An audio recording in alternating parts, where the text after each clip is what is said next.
Lionel, is that you? There, I think I got it.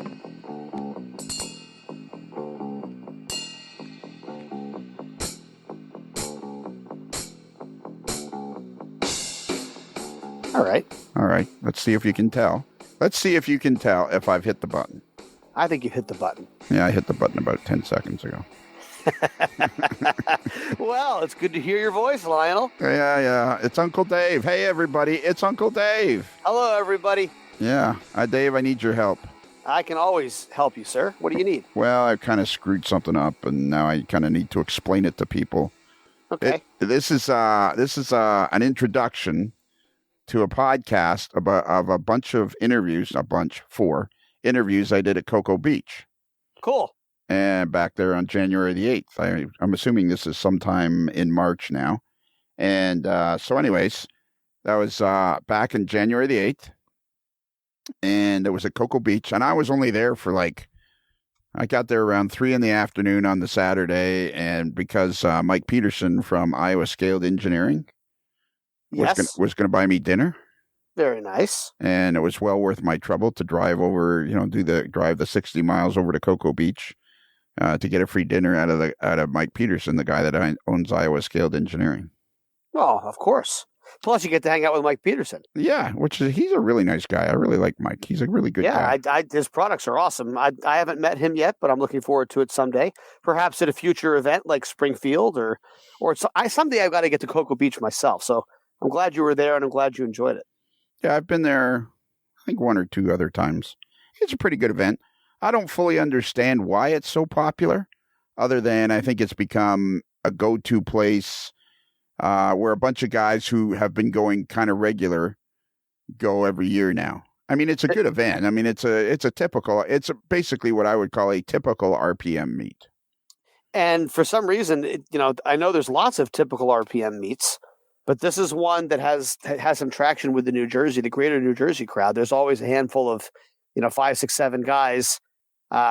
Dave Ramos, Ted Pamprin, Tony LaChase, David Olson, Bob Tegmeyer, sometimes even a few others, Jim Dahlberg or what have you, that all go down there in a pack and make a weekend out of it down there. So it's for a regular RPM, it has a pretty strong following even up here. Yeah, I would say Cocoa Beach is a well-known RPM. Yeah, definitely up here, that's for sure. The Northeast, the NERPM one, excuse me. They're all excited now because they found a home. Yeah, that was an exciting announcement. Yeah, because it's more and more you're hearing of events struggling to keep going, and yet there's tons of events. The pandemic really hit people hard, because what the pandemic hit hardest was tourism, and people taking the risk to set up a plan and make it a go. So the hospitality industry and the airlines and passenger rail, those 3 got hit probably the hardest, and cruises obviously. But these RPMs are largely based at hotels, which of course took a huge hit. So I think it's going to be a year or 2, 3 years until some swagger comes back to that part of the hobby. But I'm really excited to see, the Northeast RPM, Cocoa Beach, there's St. Louis and some of the other big guys. They're going to be, Springfield, obviously.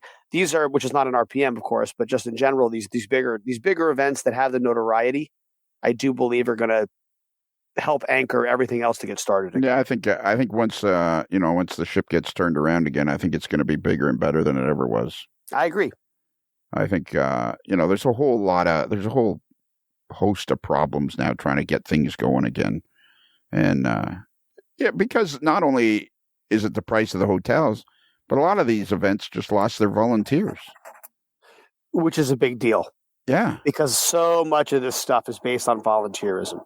There's a larger discussion to be had there, of course. Volunteerism is the foundation of an important part of Western civilization. So we've all got an obligation. If you've got something to give, there's somebody else that can use it. Well, and it's all part of the mystery of the digital world. Yeah, that's true too. Good point. Like how much of how much of the digital world is going to change the face of model railroading, because there's no doubt in my mind the hobby's growing because of the digital world, but it's also maybe becoming more claustrophobic or something, because a lot of, like, is the digital world in the end going to make people like I think to myself, well, Jesus, you meet so many people, you want to get out to events and see them. But it seems like I was talking to Mike Hauk the other day, and they were going to put on a regional, and that got killed because of the pandemic, and they don't think they'll go back to it because they had 6 or 7 guys, and he said that's just not enough to put on a regional. And he says they can't find more people to help them, and they tried. They have their divisional mini meets. So I mean, it's going to be. I don't think we have any idea where we're headed as far as that goes. Yeah, I agree with you. I think the sky is the limit, but I don't know that the sky is the sky we see right now. Yeah, that's a good way of putting it. It's definitely changing as we go forward here, and I think we've all got a responsibility. The people in the hobby that have something to give and are willing to put in the effort for their own excitement and having some fun.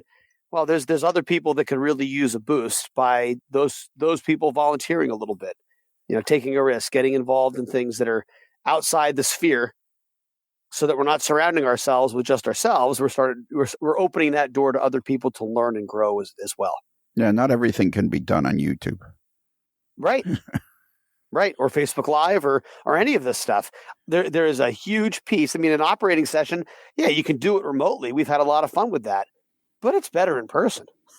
Yeah, it's a lot of fun to have a group of guys to the house, have some pizzas and some drinks, and get running some trains in person. Oh yeah, absolutely. And it's like Tom Stock that we're having in July. We got Nick Carlson coming from Switzerland, and Peter Borchert coming from England, and other people coming from long distances, and these people have made a real connection with the folks in the AML, and they all want to gather together. So I mean, really, the trick is to figure out how do we morph the digital connections into face-to-face connections. That's a very good point. Yeah. And these RPMs, I think, do a great job getting started. So, Cocoa Beach, that's great. I'm glad you were down there. Well, anyways, that's again, I was only there for 4 or 5 hours, mostly trying to score a free dinner. But that's not. So here's the problem: when I go to do these, when I take my little microphone and my recorder, I go with the best intentions. I think to myself, I'm going to be organized. I'm going to be. I'm going to sound. I'm not going to walk up to people going, "Hey, you want to be on my podcast?" I'm going to try to be like, smooth and everything. And it never, after the first person I interview, I'm back to the, hey, you want to be on my podcast? And, That's all right. And then when I'm talking to them, it's not the same as talking to you here, because I'm almost invariably talking to them in front of other people. And I can feel the eyes of other people watching us. Mm-hmm. So then when I think I'm going to be really smooth, I start getting, goofier and goofier. Sure. Okay. So I interviewed 4 people. First guy I interviewed, Mike Peterson, a guy, Mike and Nathan Holmes, were very kind. Over the last couple of years, they donated one of their proto throttles for my foundation, my fund where I raised money for Princess Margaret Hospital. And one guy had bought both of these throttles, and like the first year he paid $1,000 on an auction, and second year he paid $700. And Mike says to me, would you mind meeting this guy, when you come over? And I'm like, yeah, sure. That'd be lots of fun. So I get out of my car. I go in the room. At first I see the Scale Trains pickup truck. That's becoming that's the thing where this hobby is so changing. Yeah. Yeah. I mean, when Shane drives that truck around, everyone knows where it's going to be. Shane has created a little Scale Trains nation with that pickup truck and the road trip I did. Yeah, it's like it's cool. I get out of my car at the parking lot, and there's the Scale Trains truck. So the first thing I do is take a picture, a selfie of the Scale Trains truck. So anyways, I go in and I meet this fellow, Ross Danto. And I do my thing like I always do. Hey, you want to be on Hey, you want to be on my podcast? And the guy says, typically, I've got nothing to say. And I said, well, yeah, but do you want to be on my podcast anyways? You must have done this a couple times. Yeah. And so anyways, I end up sitting down with this fellow, Ross Danto, who has been coming to the RPM meet for like 5 or 6 or 7 years. But he's an O-scaler, and he has this. I said, so what are you doing here? Just come for a visit? No, he was from Des Moines or Boise, Idaho. Came all the way from Boise, Idaho, with a suitcase full of O-scale, high detailed, high end O-scale freight cars. And so I ended up talking to him for like 30 minutes, and he had beautiful stuff. And he developed, and he's into this Proto 48. Oh, God, that stuff is so awesome. I know, so cool. And that's what he's into. And he had Proto 48 spikes. Oh, man. I love looking at like an end shot of a Proto 48 car with the proper profile wheels. I know. You get so used to seeing the fat wheels underneath, regular RP25 HO scale freight cars. Even if they're metal, they're large, and they operate very reliably, so they're the standard. And the .88 ones look good, but then you see a Proto 87 or even better, a Proto 48 car, an O-scale, true O-scale car, and those wheels are so narrow. I know. It's amazing. Yeah. So anyway, it's great. It is great. It's good. He had amazing stuff. He doesn't have. I don't think he's got a website yet, but it's Modern Freight Cars, what it is. So anyways, I talked to him. And then I saw, so then I went over and I talked to Shane, Shane Wilson from Scale Trains. I went over to Shane and I said, hey, you want to be on my podcast? But Shane had never met a microphone he didn't like. So he's always an easy one to get. But then halfway, so here's where my problem, this is what we got to explain before we listen to the show. So this is what's wrong with me when I'm doing it live. I can feel, people are looking at us. Why has this guy got microphones? Why is he interviewing? Who is he? Why does he have microphones? And so I'm interviewing Shane, and halfway through, we start talking about the Springfield show. And I said something like, I really hope it works out for John Sacerdoti. And he says he's on the board of the Springfield show. He's on the board of directors for the Springfield show.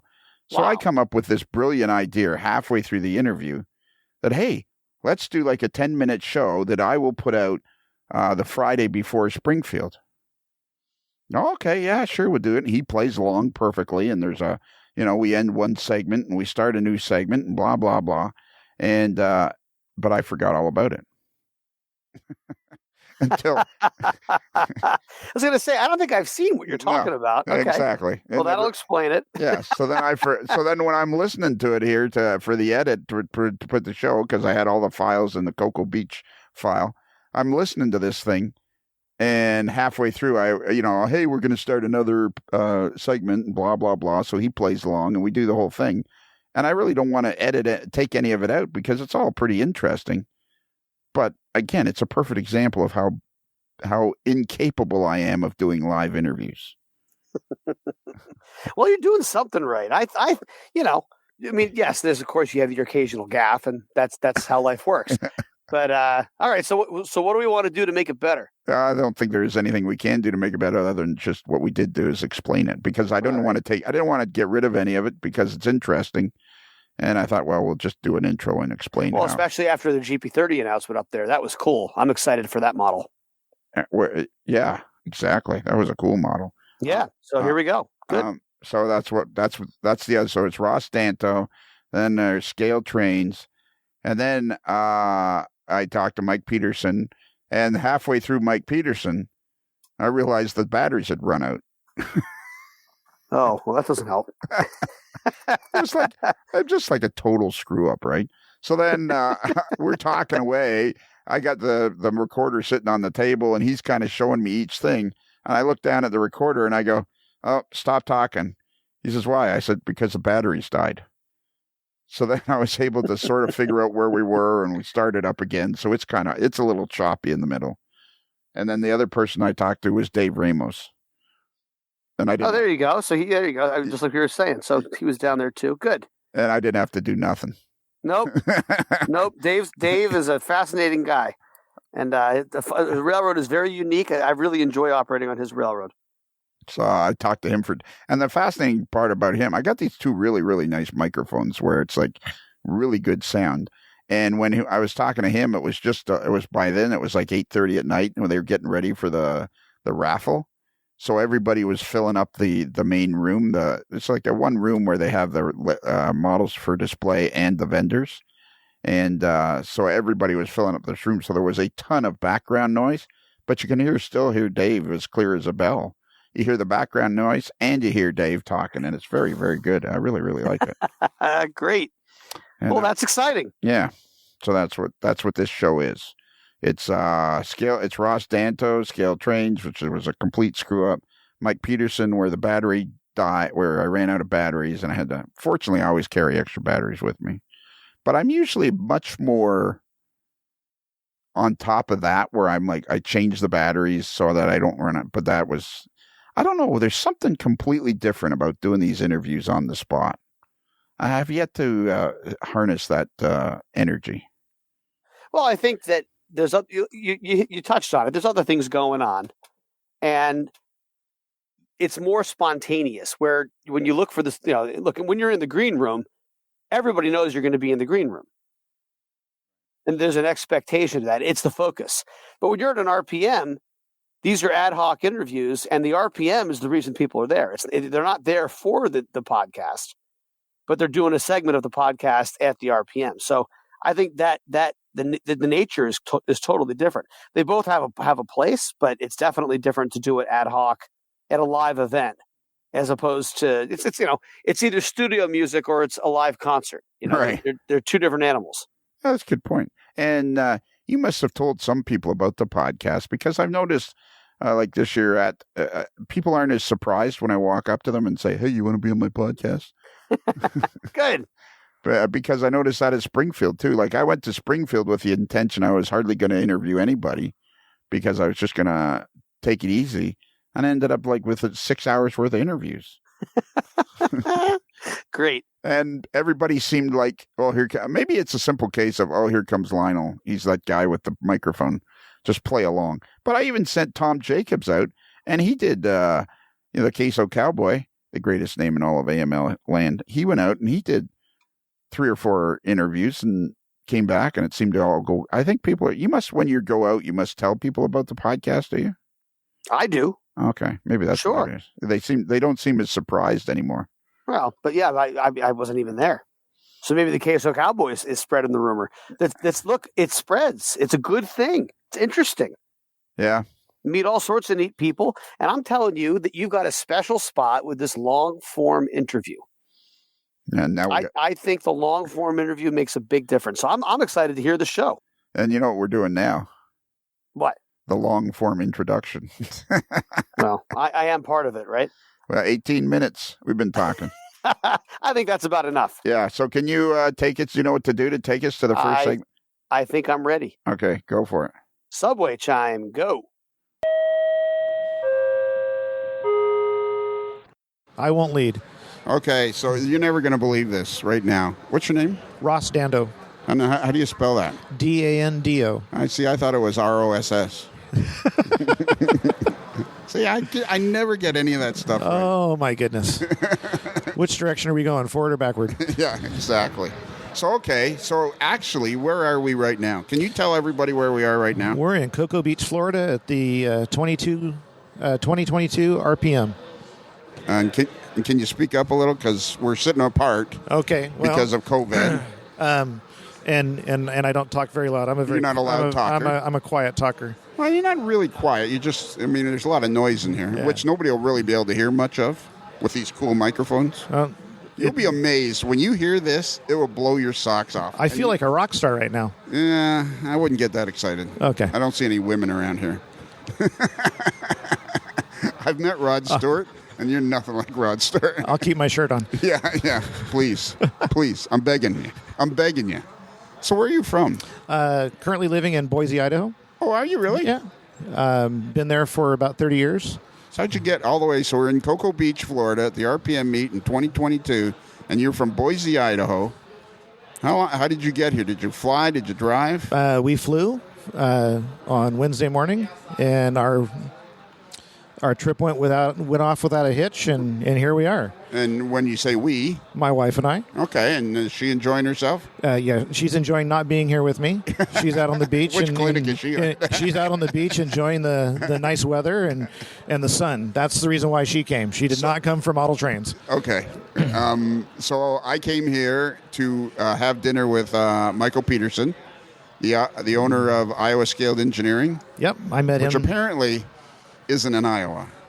No, that was what surprised me also. Yeah. We started talking yesterday, and I found out that we're closer than we thought. Yeah. It's actually in Colorado. Yep. And my worst fear of doing this podcast, my ongoing fear of doing this podcast, is these two guys are going to move to, say, Tennessee or Georgia, and then it's going to become Colorado Scaled Engineering because they're always one state behind. I mean, I sweat bullets about that over hour after hour. I think you need something more to worry about. Yeah. So anyways, I met up with, we're in the vendor room, and I met up with Michael, and then he introduced me to you, and you're the fella that bought the throttles that they auctioned off on behalf of my One More Year charity. Yes. Fundraiser. Yep. It's a cause that when I read about it, I felt it was really important and needed to be supported. Right. And Michael had told me you were here, and I thought, okay. And he said to me, "Have any chance you can meet the guy?" And I'm like, "Yeah, sure, absolutely. We'd love to meet the guy." And but then it turns out that you're not just like here for the show. You're here because you're selling stuff. Yeah, I'm a vendor. I've been here. Came here in 2015 for the first time. Right. To sell kits, resin kits, and detail parts. You were selling kits then? I've been selling kits since 2000. 2000? Yeah. Why haven't I heard about you? I'm a nobody. Well, now you're a somebody. When you hear this, and then we'll get you on again, and we'll interview you even more. I'm scared. See how you enjoy this, and then we'll go from there. Man, how do I get out of this? Yeah, you're in now. Once we drag you in, you can't get out.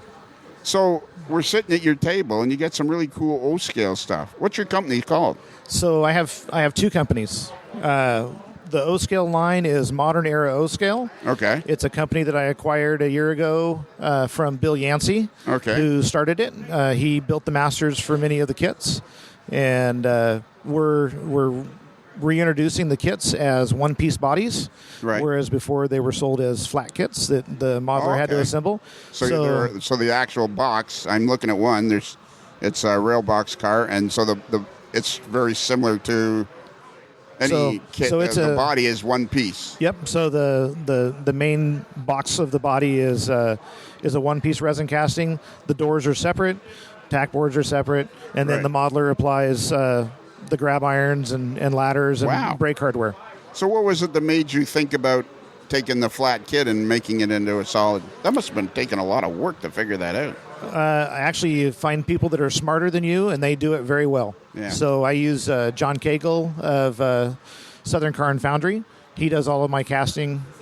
Really? Yes. Okay. And are you glad you bought the O-scale company? Yeah. What's it called again? Modern Era O-scale. Modern Era, just like it says on the table. Yeah. So about 6 years ago, I moved from HO scale to Proto 48. All right. And the impetus behind it was to build models that I can see. Okay. Because I'm advancing in age. Right. And I can't see anything. So I wanted to have larger models. How old of a man are you? 55. Have you been to see a doctor? You might want to see a doctor. I'm kidding. That was rude, and I apologize. I really like the railgun. So Proto 48. I was first introduced to that by our buddy Jim Lincoln. Yep. James Lincoln. Yep. I've learned more and more and more about that. I got to talk. You have got to come back on the podcast because there's this. Recently, we were talking to somebody. Don't tell me who it was. I think it might have been on Viewer Mail. But anyways, there's this fella that has this really cool website, OST or something like that. I don't know. I'll when you're back on the podcast, we'll talk about it. But I saved the link.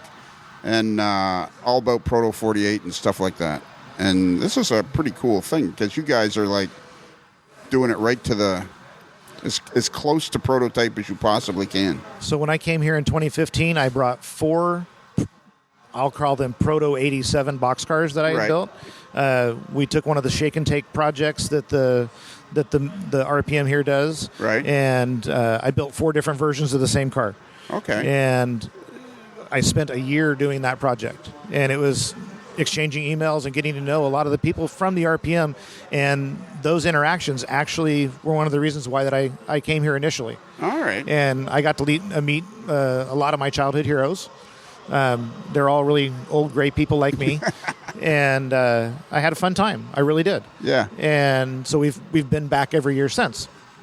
But the one thing that I noticed was, as I was building those cars, I wanted to spend more time on finer details. And in HO scale, I was reaching my limits. Right. Okay. And I met Bill Yancey, who it turns out we've both lived in the same town for 25 years, and he's 5 minutes from my office.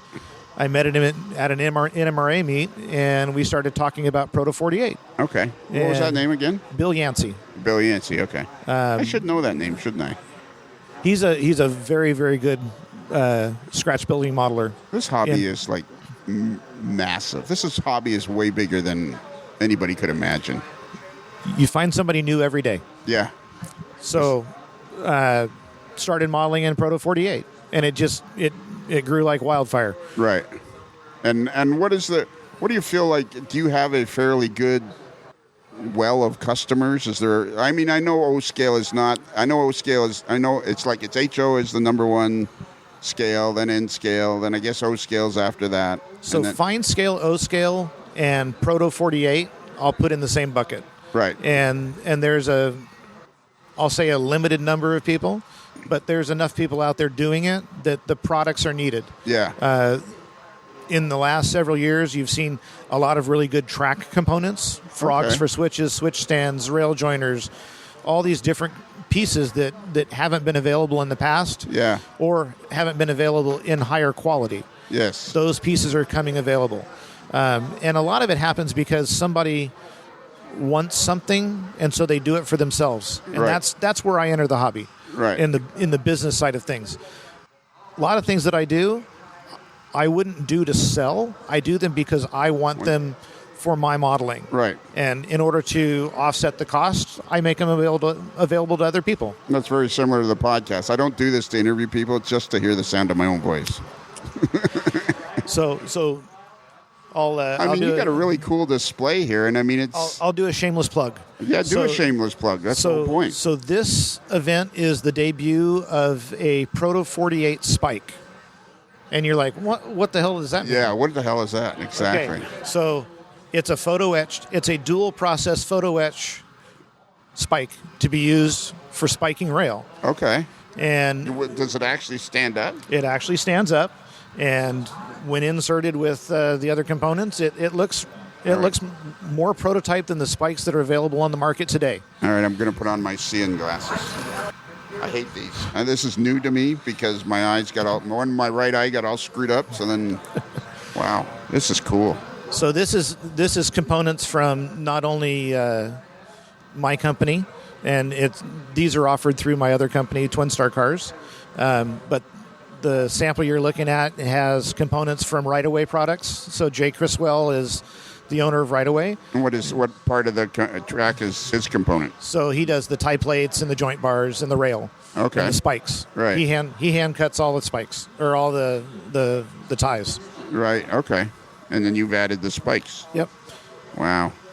And the spike came around because, as a group of modelers, we were talking about not being able to find the right spike. Right. And here, hold my beer. And and so for the last year, we've been working on designing and doing prototypes and coming up with what you see today. I think I have a good question. Don't count on it, but I think I might have a good question. Like, as I'm doing this podcast, one thing I feel like I'm discovering is that every segment of the hobby is growing. So, like, you're in Proto 48, and there's all these parts that are now becoming available, and being in Proto 48 is way more fun than it was 5 years ago. It depends on who you are. There's always been lots of products available, but it takes a modeler to put them together. Yeah. And there are more modern modelers today and more need for more modern parts. Okay. And so we're starting to fill that void. Sure, but don't you feel like the part of the hobby where, like, everybody's always wringing their hands and, oh my God, there's so much ready-to-run stuff that nobody's going to know how to do anything and blah, blah, blah. And yet I keep running into guys like you that are making this stuff that it's just like, it's all about building models and creating scenes and the detail. And I feel like that part of the hobby's growing. In some respects, I'll agree with you. Yeah. But there's also more of a cry for higher detailed, ready to run. Yes. Which is a scary thing, because the pieces that have been released ready to run aren't fine scale. No. So we need more of that. But is there even such a thing in scale as high detailed, ready to run? No.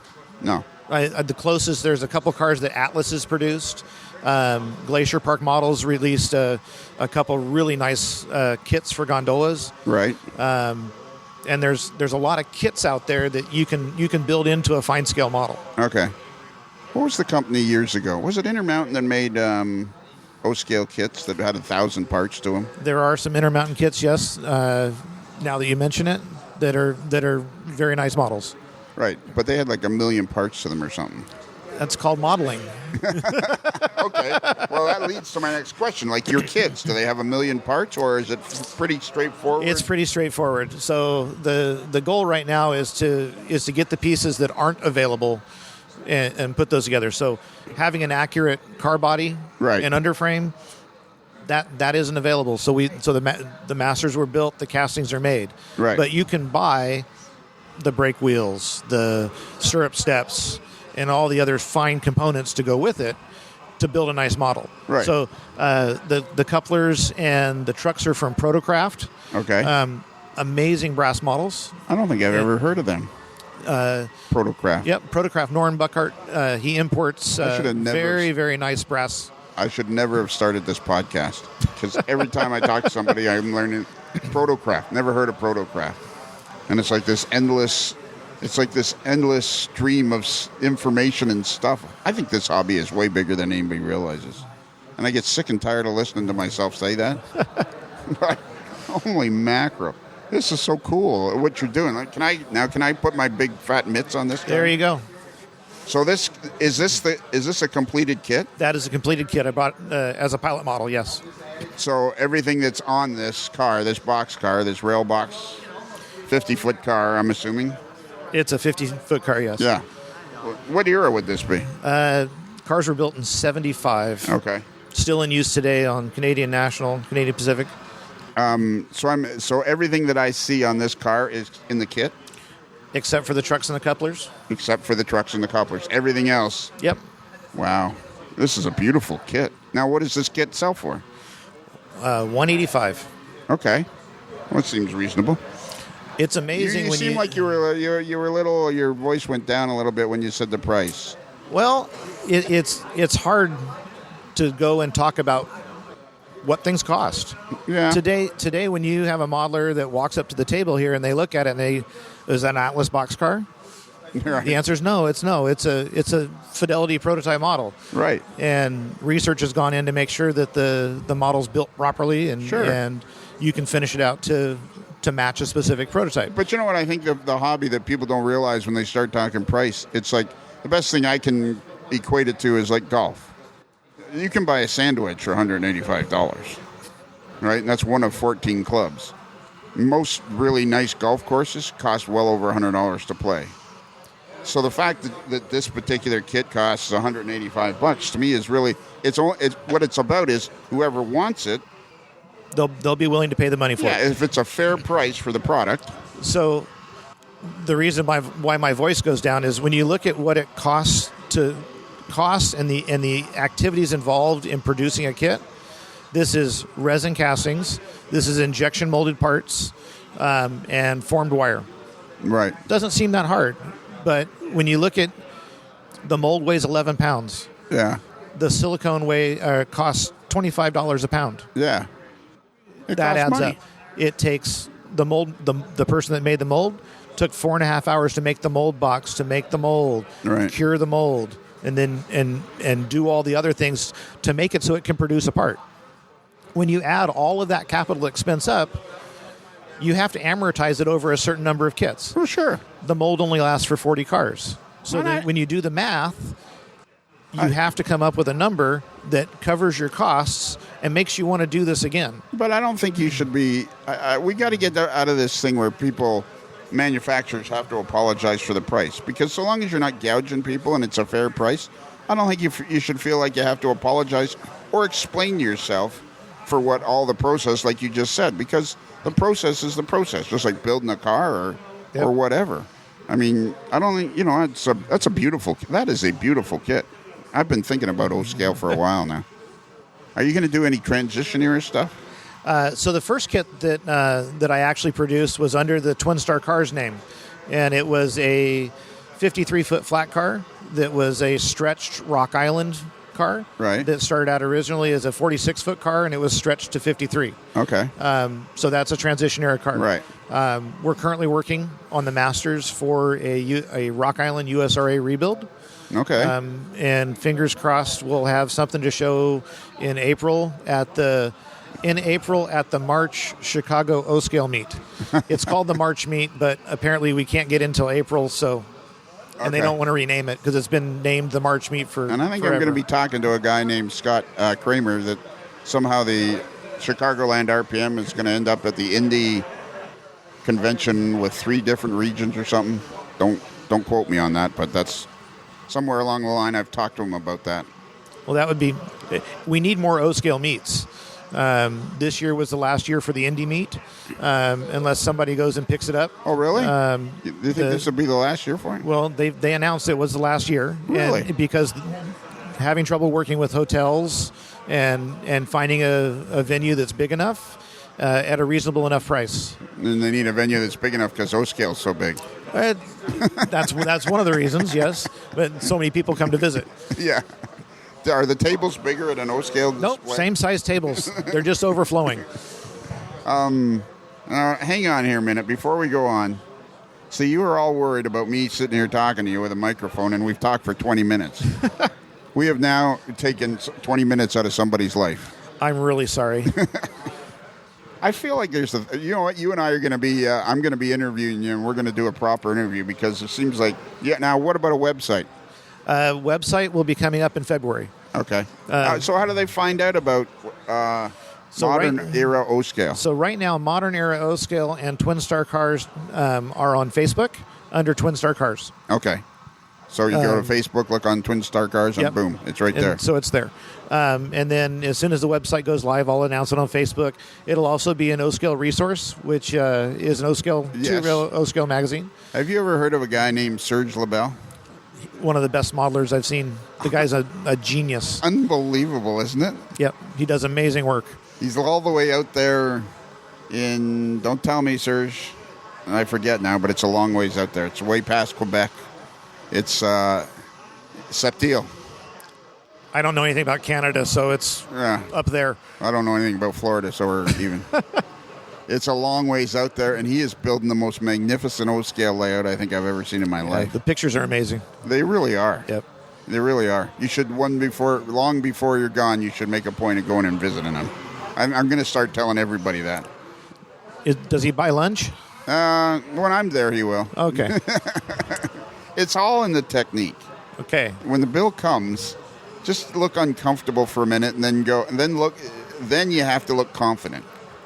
Just have to look across the table at a person going like, "Well, I'm not paying." I'll make a note of that. Yeah. You don't need to talk. You just got to have that confident stare of, "I'm not paying. What are you looking at me for?" Sounds good. And then you just wear them down. And, what else can we talk about? What is Twin Star Cars? So back in 2000, I released a laser cut commuter car for Rock Island, and I needed to come up with a name and a logo, and I liked the Twin Star Rocket logo, and so I used Twin Star Cars. So you've been you've been manufacturing and selling product now for 20 years.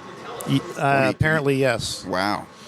And what's the most fulfilling part? Because there's a lot of people that have the cottage industries.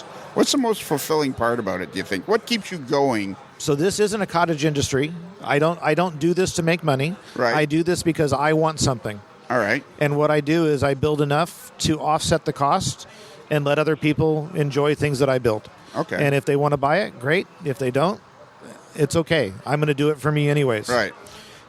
So initially I wanted the 2700 series Rock Island commuter coaches. Sure. So I built them. Right. Well, you have to do all the CAD work. You have to find somebody that does the laser work. You have to find somebody that does the decals. Sure. There was custom made white metal castings for the vents. Had to source all those different things, and all of it took capital. And then so you try and recoup some of that capital by doing a production run. So we did a production run of 50 kits, sold out in the first 2 months. Yeah. So I did a production run of 100 kits. It took 19 years to sell the last of that run. But what if the first run had been 150 kits? I'd still probably have had to wait till 2019 to sell the last kit. All right. Each of the parts that I do is for a project that I'm currently working on. Okay. So I'm working on modules right now, so that I need the spikes. And the spikes that are currently available, wasn't really happy with how the spike head looked after you drove it into the tie. Right. So is this a package of spikes? That is a fret, which is one package. It does about 18 inches. Okay. And it sells for $14. It does 18 inches. And it sells for $14. I bet you've sold a few of those. I haven't sold any. This is the first show that I've had. Oh, really? Yep. So this is like the debut. This is the debut. You're famous now. You're debuting an O-scale double etch process spike. Have you? Okay. As you, what kind of reaction have you had? Very positive reaction on Facebook. I bet you Jim Lincoln's going to buy some of these. Jim's actually commented on the Facebook page. Yeah. Okay. Come on, Jim. You got to buy some of these. That's kind of reasonable. Very reasonable. Eh? $14.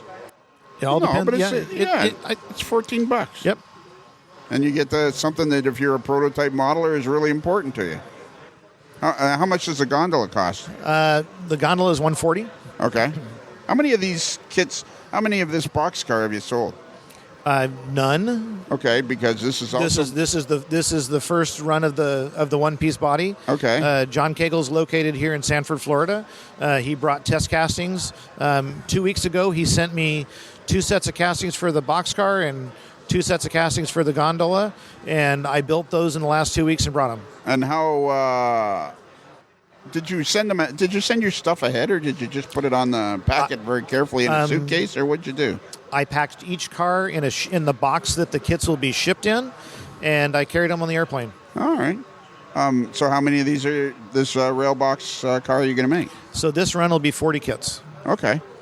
And then we'll move. So there's 7 different cars already mastered for the sides, and we will build a one-piece body for each of those cars. Wow. And we'll run between 40 and 45 kits, depending on... So each body is a resin body? Yep. Each body is a resin body. Right. The floor slips right in and goes against the... I think resin kits are easier to build now than they used to be, eh? They're much easier than when I was doing HO. Yeah. And why do you think that is? Is the resin better? There's better resin, and the material's more stable. Okay. And you got decals here. I have decals here. So it turns out that the first kit I'm releasing, Microscale actually makes the decals for the rail box. Is it decal or decal? I don't care. Is it tomato or tomato? Well, yeah, I guess so. So you got a bunch of decals. Decals. Okay, you can go with decals. All right. So we offer the decals for each of the FMC cars that we have mastered. It's not all inclusive, but they're ones that we felt people would enjoy doing. Okay, cool. Now look at that. We have chewed up 30 minutes of the airtime. You didn't think you had anything to say, and I still got a million questions. I want to apologize again to everyone. I'm trying to get out of here, and he won't let me out of the aisle. And there's that covered hopper. We better stop talking. I'm just going to look quickly. So you got brake wheels. So we have a Eureka investment cast brake wheel assembly for a flat car. We have a universal brake wheel assembly for a flat car. It's 3 pieces of investment cast brass with a square shaft. We're currently working on a photo etched running board for the Atlas 4427 high side hopper. This isn't all stuff.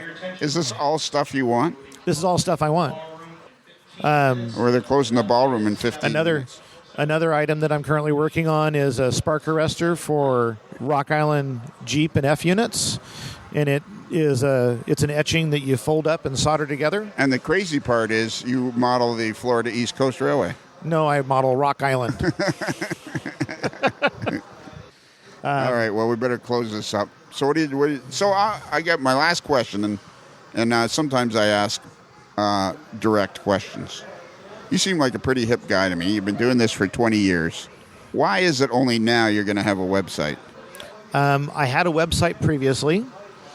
The host that hosted my website and renewed my domain name let it lapse, and I lost the URL. Oh, my goodness gracious. And amazingly, Dan Doughty was from O-Scale Resource, was just surfing online one night, and he dropped me a line and said, "Hey, I thought you said your URL wasn't available. It's right here. I just bought it back for you." So Dan is helping me put my website back together, cool. And we'll get it turned on here as soon as I get back from Cocoa Beach. Tell me everything you know about O-Scale Resource, because that seems like a guy I should interview. Dan is an interesting cat, very smart about the hobby, yeah, and has a beautiful layout that I hope to see someday. Where does he live? Somewhere in the Midwest. Okay, what's his last name? Doughty. Doughty? Yeah. What's his social insurance number? 512. So now you're rebuilding the website, and you're gonna put it. So now will you come back on the podcast and do a full? So that actually, you know what? After your website comes up, that's when we'll talk some more. So do you really think people want to hear from me again? No, I don't think so. Okay, but we're just going to do this for the fun of it. Do you think people want to hear from me? Yeah. People have been swarming to you throughout this whole RPM since you got here. Yeah, exactly. Mostly, the only reason I'm here is to get Mike Peterson to buy me dinner. Period, end of sentence. I don't care what happens other than that. You know what you got to do? Because this is going to be a segment somewhere on some show. Okay. So now you got to say, with enthusiasm, you got to say, "Subway chimes go." Subway chimes go.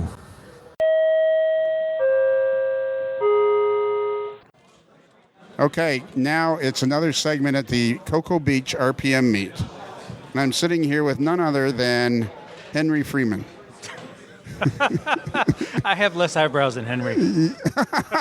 Less eyebrows. Hold the microphone over here. Your mouth is over here. I have less eyebrows than Henry Freeman, you know. What's your name, sir? My name is Dave Ramos. Oh, yeah? You got any ID? Yeah, right here. It's underneath my my hoodie that I got for Christmas. Oh, okay, there it is. All right. Yes. So who all of you, how many people do you know down here? You must know pretty much everybody. A couple dozen. Yeah. Some people don't want to know me, but I know them now, so they can't hide. I didn't want to interview you, but is it okay from the podcast? Everybody knows you from the podcast, right? Probably changed your life, right? Yeah, pretty much. Everybody's like yelling at me. So when did you come down? I got down on Wednesday. It was an adventure, taking United. Got out, and I went to a couple of hop sessions, and had a lot of fun. Where did you operate? I operated a Pittsburgh steel mill layout that's right by us. Tom Wilson? Yeah, Tom Wilson. Tom Wilson's a gentleman. Tom is always a gentleman. Yeah, and it was really funny. I got up early, and I thought it was late, and I had to go to a layout in Winter Haven, but I accidentally put in a Tampa address to a layout that happened the night before. So I show up at this guy's house, and I'm looking. There's no cars here, and then I'm like, this is not where I'm supposed to be. There usually should be cars because I'm about a minute early. Right. So then I looked at the email, and I realized that I typed in the one from the day before, and it was supposed to be a John's layout, which is a wonderful John Wilkes, which is a wonderful Louisville, Nashville, and it's Southern. It's a beautiful layout. Absolutely gorgeous. Yeah, made out of aluminum, as you say in Canada, right? Yes. Or as we say in New Jersey, Canada. And do you say Toronto or Toronto? I honeymooned there. I didn't ask you where you spent your honeymoon. Toronto. It's Toronto. Yeah, it's like the second T is silent. Yeah, it's like the pH in fish. Yeah, there you go. Yeah, there you go. All right, so John Wilkinson's layout was a beautiful Beautiful LNN. layout. I got to run to Southern. Okay. I was actually having a good time. Until? No, it was a great layout. It was a good time. I had an auto parts train, which is a hot shot train, and I got stuck at a light. So I first called up and I said, hey, can I get going? I have an auto parts train. I have my Rambler parts ready to go. Right. An hour later, I go, they just became AMC parts. And then about 10 minutes later, I said, hey, these Germans over here, Daimler Chryslers, they're looking with Jeep to buy our parts. What's going on here?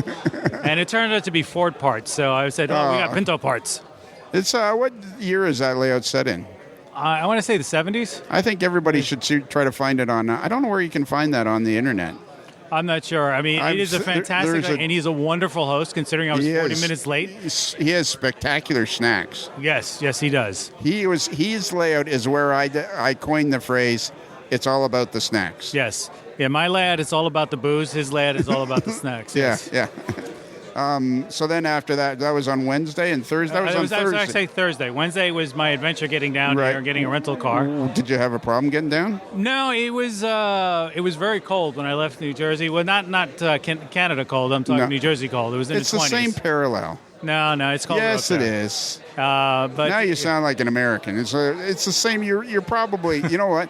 My friend Boston Joe used to say, it takes you a lot longer to drive to Florida than me, and it turned out he was 2 miles farther away. That's probably true. Yeah. But, it was just basically getting a rental car. And they don't have any of those anymore. No, they're available. You just have to, call ahead, and they're good. You didn't call ahead? Oh, I did. But, they could take a reservation, but they can't hold a reservation. So I had to get, they didn't have the car I requested, so they gave me the next car up. So instead of driving a small tin can based car, I now have a small tin plated car. So okay, it's actually, I like it. I got a small SUV. All right, and it was kind of fun driving. So you're flying out tomorrow? Tomorrow morning. I should be back in New Jersey about 4:30.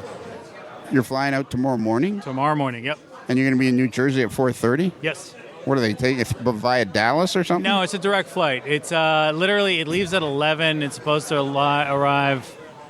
It might be exit about 1:30. Yeah. If it was 4:30, they're going out via Bahamas or something. Yeah, well, it wouldn't be the first time for me. I mean, my company actually sent me to Dallas via Boston. Oh, there you go. And then when I came back, I went Dallas via Minnesota, and then back to New Jersey, and that was a fun trip.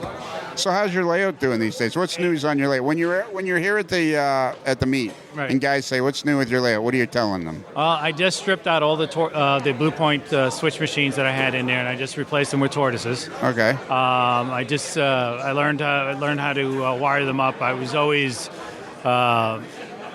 afraid of building panels with lights and all that, but I have a friend of mine, Phil Monat. You remember him? Phil Monet. Yeah, I call him Monat.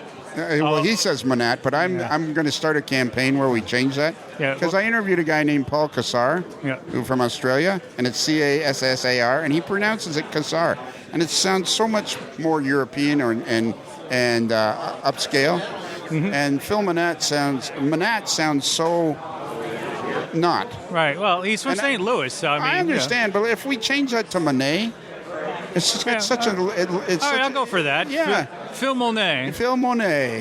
From the Bronx. Yeah, exactly. Yeah, from Riverdale, yes. Yeah, and whether Phil wants us to change it or not, we'll just do it. Well, it's an upgrade. We used to call him Il Presidente. Because he was the president of the OPSIG. So. He was, for years. Yeah. All right. So you tore out all those switch machines? Yeah, I put in new ones, put in new controllers and all that. And Phil and I are building a new panel that'll actually be more descriptive than just toggles on the fascia. I'm going to replace the fascia, but I'm ready to run. February I'm running. I would have run today, except I'm here. Yeah, so that would have been the card. Yeah. Although you could have left the keys there. Well, actually, I have Alexa that turns on the railroad and the lights. All I just have to do is go on my phone and say, Alexa, turn on the railroad, and everything comes to life. But it might frighten my wife when she's doing the laundry, and all of a sudden the railroad comes to life. Has Dave Abelys ever been to your place? Yes, he has. And how did he behave? He behaved well because I have many types of beer. You have what? Many types of beer, yes. Yeah, that was all you need. Yeah, exactly. Yes. Have you ever been to his place? Yes, I have. Unfortunately, when I went to his place, I had just had foot surgery, and his house is like about 100 years older than mine, and mine's about 100 years old. Right. And so it was originally some type of feed mill or flour mill or something like that, so the floor actually has a grade to it.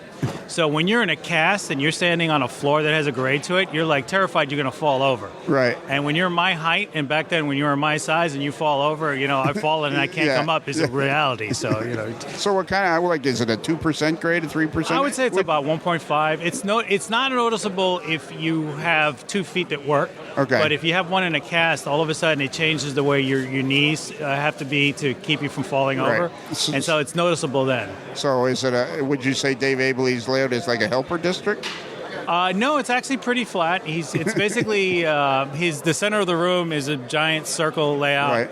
Right. He has 2 decks, a staging deck, and then it has an outside helix. It's all modern operation. Anything past 1950s is fantasy. I don't think it's ever going to happen. I've been wanting to go, but he won't let me in. He won't let me in. That's okay. You could just sneak in. Just come in the back door. Just all right. But he models really interesting stuff. More engine moves. There are some local switching. What's really interesting is when we got there at one point, he has a helper district and he has a local job that goes on the other side of the layout. And he says, it's a 3% grade. And we're looking at this thing and it's like, that's not a 3% grade. I know what a 3% grade looks like. Right. So we have this grade meter that comes on the iPhone, and we put it's like an 8-9% grade. That's what I wondered. I saw it in the background on a video one day, and I'm thinking, how tall is that grade? Well, it goes over an oil tank. So it's like you can't pull too many cars over it. So it's actually pretty prototypic, but it's very cool. And if knowing my layout, I like switching. So you put me in a place where I can switch, I'm happy as a clown. Okay. How about Rich Winiski? Do you know him? Yes, I do. I haven't been to. I don't think he. I think he operates mostly at mostly at on Dave's. Yeah. They're all MTA guys, and they're really nice, wonderful group of guys. And it's really nice because most model railroads in New Jersey are 50 on up, and you go to Dave's and it's like 50 on down. I mean, he really brings the age curve down. So, and it's nice to see young people. Oh God, I sound like I'm 50,000 years old. I'm only 58, but it's nice to see young guys into the hobby because it's one of the things you don't see that much. No, but I think they're out there. They're definitely out there. Yeah. All right. They're just about to have the door prizes, so we're going to have to stop now, Dave. No problem. It's great seeing you. Can you yell at me in Spanish? Okay, no hacen una cosa mala, por favor. Haz un buen trabajo y te veo el año que viene en Springfield.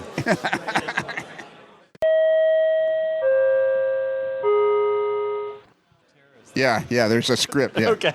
There's a script. There's a lot of questions that have been We've had our table reading. Yep.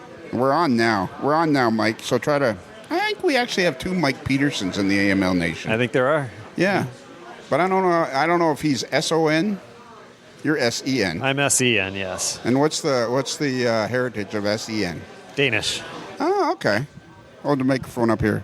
Don't be like Kelly. Yeah, that's what Kelly does.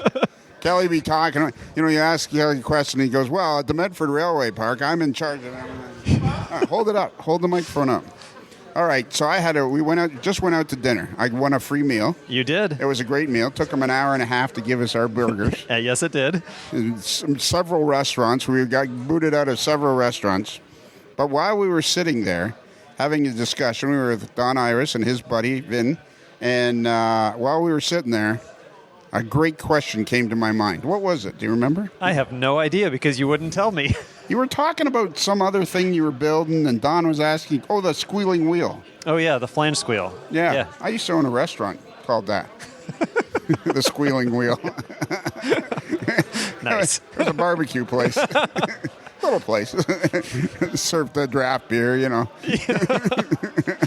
That's a great name for a restaurant, the Squealing Wheel. There you go. Yeah. Kind of goes with the steaming pile. Yeah, just down the road from the steaming pile. So anyways, we're sitting there enjoying a lovely dinner. You're talking about the Squealing Wheel. What's that thing? The flange squeal. The flange squealer. Thing. We don't have a name for it yet. But No? It'll simulate flange squeal on a curve. The flange squeal thing. We got somebody looking at us. Anyways, and while we were talking about that, I thought of a great question because you have all this stuff. We're standing in your booth now at the RPM meet in Cocoa Beach 2022. Whatever possessed you and Nathan to start making all this stuff? What was the first thing you guys made? The first thing was our MR Servo switch machine controller, which is now discontinued, but right.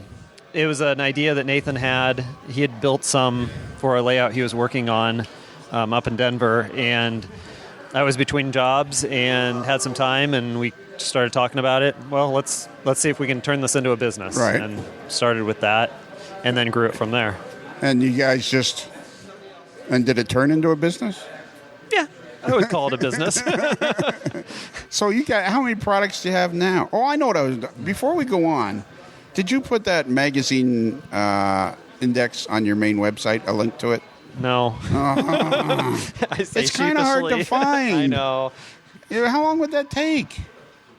30 seconds. Exactly. It's such a great thing you guys built. Don't waste it. Just put it, and actually you could put it under a picture of me or something. Oh yeah, that would be that would be perfect. Lionel says, hey, there you go. Put it. Lionel says, check out our magazine index. I might just have to do that. Yeah, so that actually came up. So how many years ago was it you guys started? It would have been 10 years in December. Okay. Yeah. And you've produced a bazillion products in those 10 years. How, do you the two of you, I'm always trying to get a grip on how you guys run your business, or how you guys think, maybe. Okay. Because it's Iowa Scaled Engineering. Correct. So you guys are located in Iowa. In Colorado. Right, yeah, okay. Now, I have this never-ending fear, this constant fear that sometimes I wake up in a cold sweat at night that you guys are going to move to, Arkansas, and then it's going to be called Colorado Scaled Engineering. I'll always be one state behind. Have you heard me talk about that before? Never. First time I've ever heard it. So, what are these red things here? So those are our sound bites demos. They show each of the crossing bells. We have 7 different crossing bells. They also show off our famous cicada sound effect. Which I used on a podcast. You did. And I think we've sold more of those to people who put them on other people's layout without them knowing than who put them on their own. How much does it cost? The cicada is $19 for each module. Okay. Some of the crossing bells are $22, the ones that are specific recordings of a certain bell. And then just recently we came out with a CTC bell. This is be used for an approach indicator on a CTC machine. And Seth Newman actually recorded that for us and asked us to make that module. Okay. And so how are the modules run by a button, or is it some sort of sensor? It's a generic input, so you can put an IR sensor on it. You can put a push button. It can be the output of another electronic module. For the grade crossing bells, it could be the output of a grade crossing controller. Right. Okay. Or a sensor as the train approaches or something. Yep.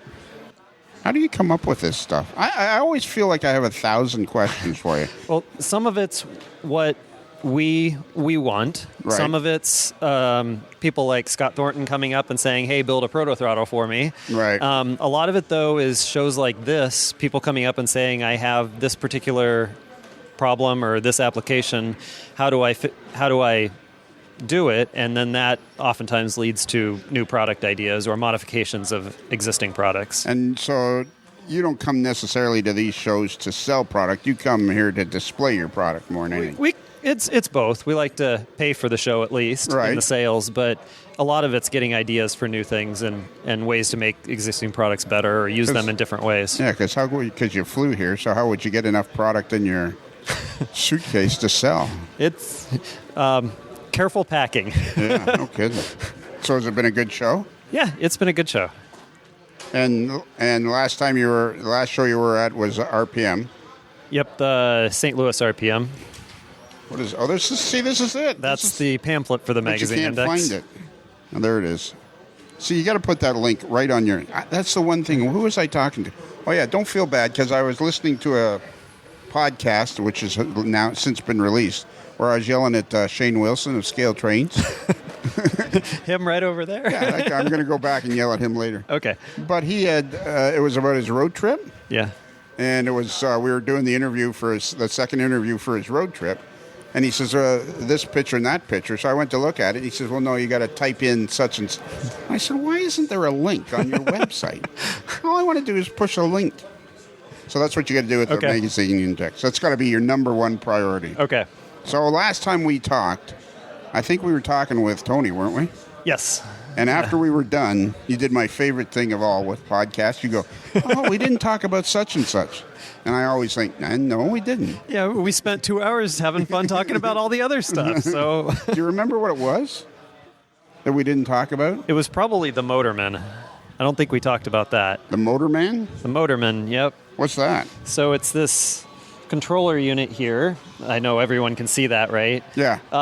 But it's a train shuttle controller, so it's designed to run a train from one end of a track to the other end, turn it around, reverse it, run back to the other end, and just continually back and forth. So, cool. Show layouts, museum layouts, trolley lines on layouts, or some people will even on their point-to-point layout. I was going to say have that'd this be set up perfect. so they can run a train automatically on a point-to-point layout. Yeah. And how much does that cost? That's $99. It comes with the control unit, a power supply, and two of our infrared train spotter sensors. And so it's a complete unit. Is that what the infrared thing is? That's the infrared sensor right there. Yep. But let's move on. I wanted to talk to you about about Scotty's stuff. Scotty's Model Shop. Yep. What's the laptop for? Just play some of our promo videos. Some oldies and goldies? Yeah, exactly. Let's go around the front. Okay. We're walking. So now we're at Scotty's Model Shop. So he sent some stuff to you to take with you. Correct. To sell. Yep. And so he's got this new track cleaner. Yes, the fiber rail track cleaner. And honestly, when I saw this thing, I'm thinking, well, this is ingenious. Because you're getting people to pay. How much is this? The HO scale one is $23.50. Seriously? Scotty, $23.50? I just busted all the track. So basically what it is a piece of... It's a microfiber cloth and then in a 3D printed frame, basically. And does it actually work? Oh, yeah. Yeah. You can see the black gunk that's come off the track there. So do you guys gonna get in some sort of a slap match or slapping fight when somebody invents something that you didn't think of? Are you mad that Scotty thought of this and you didn't? Oh, no, absolutely not. So what else has he got here? He's got these holders for... No, those are ours. He has the fiber rail, and then for the bell modules that we have, one is a 777 electronic bell, which is a very modern bell. Right. But he 3D printed some tiny HO scale versions of that bell to stick on top your crossing gates. Wow. And so we were doing a promo this weekend giving away the bells with a purchase of a sound module. Really? And how much did he want from you guys?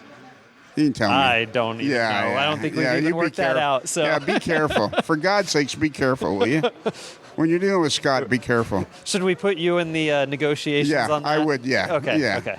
Let's do a Zoom call. Let's talk about all this stuff. How's this stuff selling? This is the grain belt models. Yeah. This was your brainstorm, wasn't it? Yes. Okay. It was, well, I wouldn't say brainstorm. It was I fell into it totally by accident. But yes, so we have the culverts. Is that a golf tee? No, that's the end of this is a 12-inch culvert, and because they're so small, the 12-inch is so small, in order to get them to print without popping off the print bed, we have to put a little brim at the bottom. Okay. And you can just slice that off with an X-Acto knife. Okay. But we've got the pipes, we have the grain bins, and our new one is the Balin Corvette. It's a Quonset-style building that's popular in the Midwest. How much is it? That's $60 for the kit. Wow. And how has it been selling? We've sold a few of them. We introduced them in St. Louis. I'd kind of hoped that they'd sell a little better than they have, but we actually sold several at the show and had another order come in over the web, so that's good. So I see you this is like a separate company altogether. Legally, it's still all part of Iowa Scaled. It's just cool. It's just a division, a brand. We separated the 3D printed models from the electronics by using the Grain Belt Models brand. And then on the back of the card, on the back of the Grain Belt Models card, you have the Proto Throttle picture. Exactly. That's a cool card. Yeah, those came out really nice. Yeah, I should get something like that and have Fred the Sock on the back or something. I'll get you to make them for me. So how are sales overall? Like, did you have the same kind of craziness that everybody else did over the the last couple of years with COVID and all that? I wouldn't say it was as crazy as some others have experienced. It flattened out some of the seasonality that we usually see. Okay. Which was nice. Did you notice everybody's leaving? Yeah, they're packing up, getting ready to go. I'll have to do that here shortly. Yeah. Would you like me to help you? Sure. That's why you came, right? Yeah. That's not happening. Don't bother me, kid. So how do you feel like the company's doing overall? Like, I'm always fascinated by the number of products you guys have and the fact that you offer so much stuff. Like, how do you feel like the company, like how you've been doing it for 10 years now, you and Nathan started doing it. Yep. And does it just continue to grow and grow and grow? Because that's what it seems like. I mean, look at your display now. It's 3 tables long. You got all this cool stuff. Yep. There's all sorts of stuff to look at. I mean, the website is ise.com? No, iascaled.com. What is it? iascaled.com. iascaled.com. Yep. So anyways, how do you feel? Like, tell me your feelings of the hobby after 10 years of being in business, coming up with all these products, selling all this stuff. Like, are you excited? Are you as excited about the hobby as you were 10 years ago? I think more so. Yeah. Yeah, definitely. It just continues to grow and grow. It does, yeah. And when you go to shows, you just... There's always new products. It's neat to see what everyone else is doing. Right. I mean, like, I can remember the first time I saw you guys had, like, 1 table. Now you got 3 tables. And yeah. Just all... And, I mean, your packaging is... Like, your company... Everything looks like it's made by a company that has 20,000 square foot warehouse. I mean... You're talking about my office and my home. Yeah. Did either of you guys have business experience or advertising or graphics experience at all? The graphics are all Scott Thornton. Okay. There's nothing there that I can take credit for. Okay. That's why they're all kind of bland? Oh, no. You are so mean. You are so mean. That was rude, Scott. I apologize. They're excellent graphics. I just commented on how cool your card is. Yeah, if you think these are bland, you would be disgusted at what I did originally. So. No, these are great. But that's the thing, right? It all looks so professional and so... We try. Yeah, like, you must be excited about... Yeah.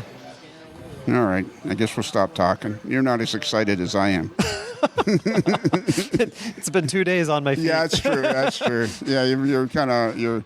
I should have showed up yesterday, but I did get a free meal out of you. You did? That was fun. Absolutely. That was fun. What'd you think of Don?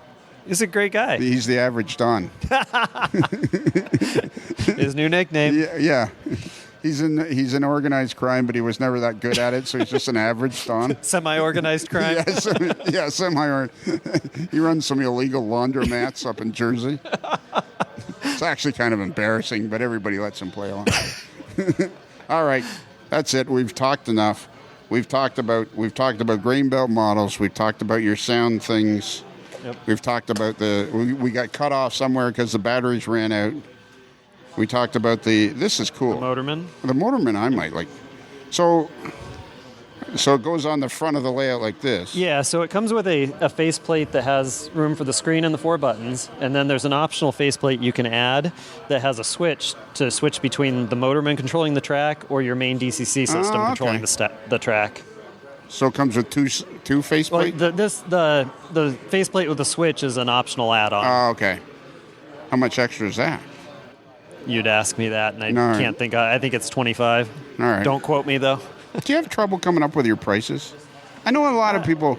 I was talking to our buddy Ross Dando there before. Yeah. And he was telling me how much one of his boxcars cost, and I said, "Well, don't feel bad because I don't like it that people feel like they got to explain why certain products cost X number of dollars. Stuff costs money. It does, and we base our pricing both on what the cost of materials and manufacturing is, and then how it compares to competitive products on the market. And if we offer some value over a competitive market, that means the price can be higher. Right. Okay, let's just move down here a little bit. We're going to stop now, but this is unsettling for me. As I was talking to you out of the corner of my eye, I see Scott Thornton and Bob Followfield on the screen on your computer. Yep. It's obvious you got the giant laptop. Does it take 2 guys to carry that? And it's a Train Masters video. That was like, holy mackerel. They look so professional, those guys. All right, that's it. We're done. You got to pack up. And I'm going to sit and talk to you while you're doing it. I wouldn't expect anything less. Do you know what you got to do now? I think so. All right, go for it. Subway chimes, go!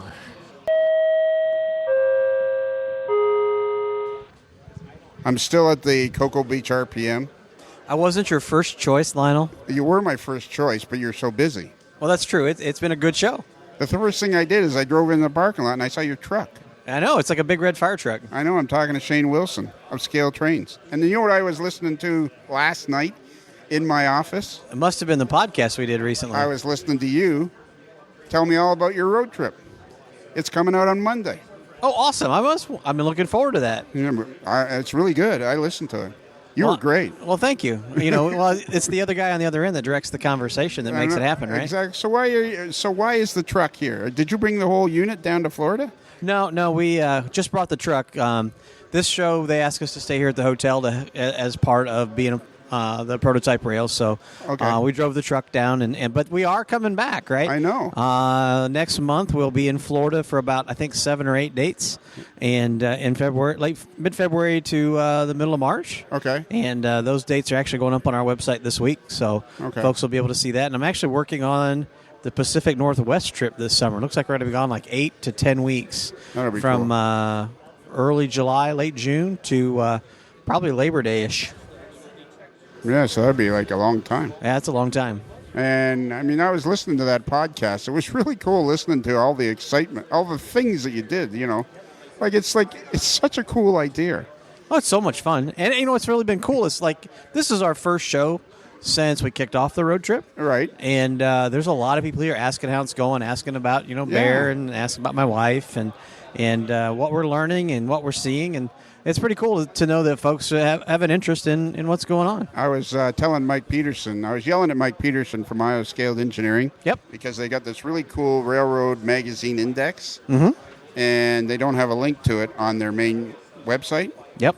And I was yelling at him, and I was telling him, I was just finished the last time I interviewed Shane Wilson. I was yelling at him because there wasn't a link to the road trip right on the website. I had to type something in. Yep.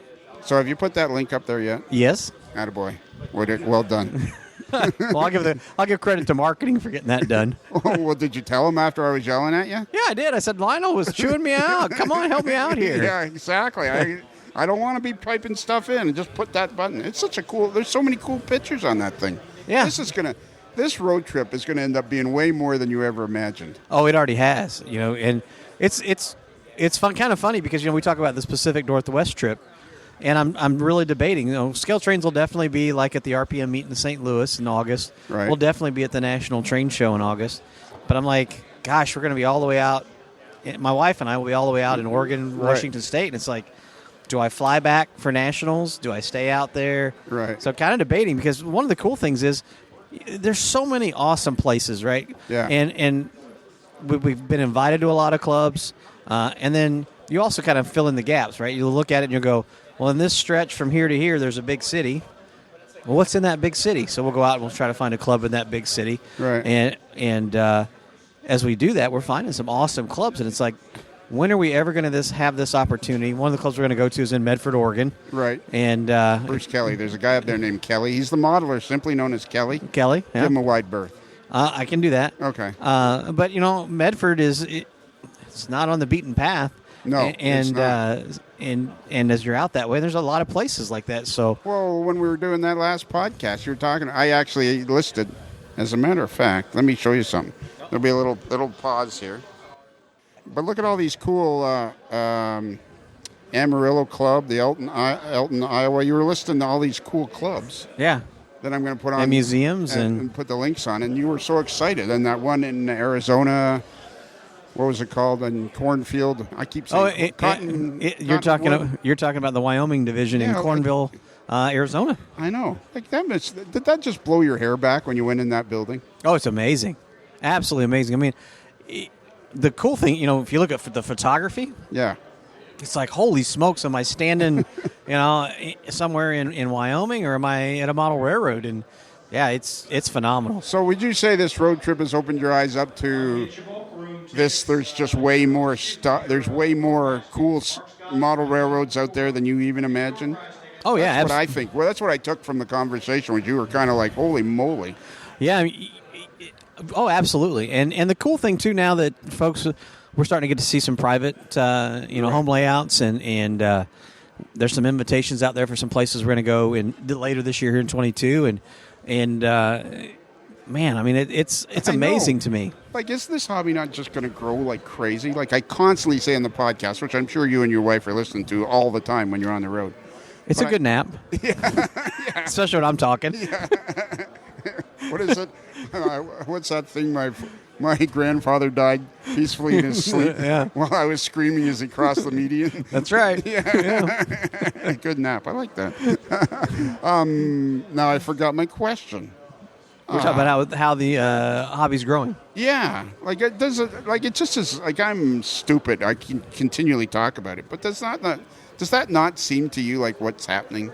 Oh yeah, it absolutely is. We talked about that in the last podcast, and even here, there's a lot of folks that talk about how they just got started in the hobby. I've probably talked to a half a dozen people. Oh, really? Here. Yeah, absolutely. Oh, cool. And I think it's just because a lot of folks have been home and looking for something to do, and it's funny because they're also exposed to it on the internet. That's what I think. And so we were standing here, and there were two guys, good friends, and the one guy says, "I'd never heard of you guys till a week ago." And I'm like, "My Lord!"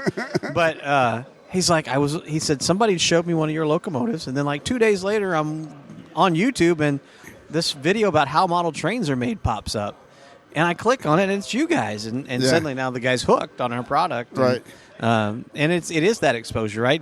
Like that YouTube video for us now, we just crossed 200 and I think 30 or 40,000 views. Yeah.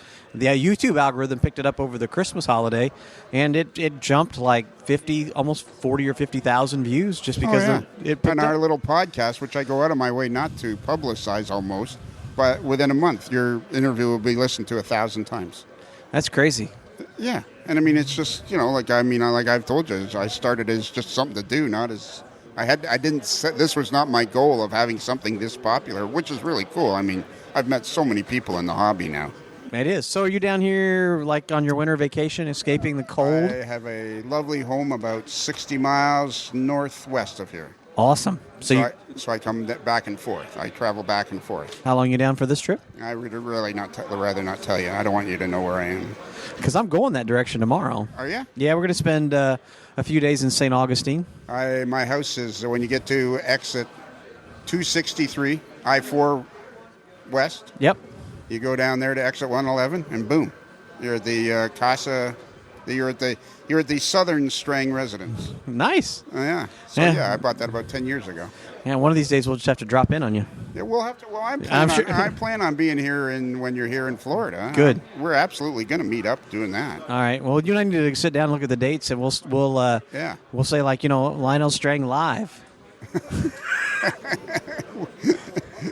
We did that once, and I ended up with laryngitis. Yeah, well, it was a great time, though. But I had a ball. Are you kidding me? That was a great time. Yeah, so absolutely, we're going to meet in Florida, and I'm very proud of myself. I answered Holly's text within 2 days. Nice. Yeah. I'm not sure. Just tell her that I'm. My bubble's almost in center. Oh my goodness. So, are you coming to Springfield? I am. Let's talk about Springfield. This probably won't be broadcast before Springfield, but let's talk about that because I feel bad for John Sacradotti. Why is that? Well, because everything that's going on in the world right now, and I know some vendors are starting to pull out and stuff like that. I mean, the amount of work that poor man puts into this thing. Well, it's not just John. He's got a whole team of folks that really work on it. I understand. But you know what? I'm on the board of directors for the Amherst Society. Okay. And we're in communication and emails and stuff all the time.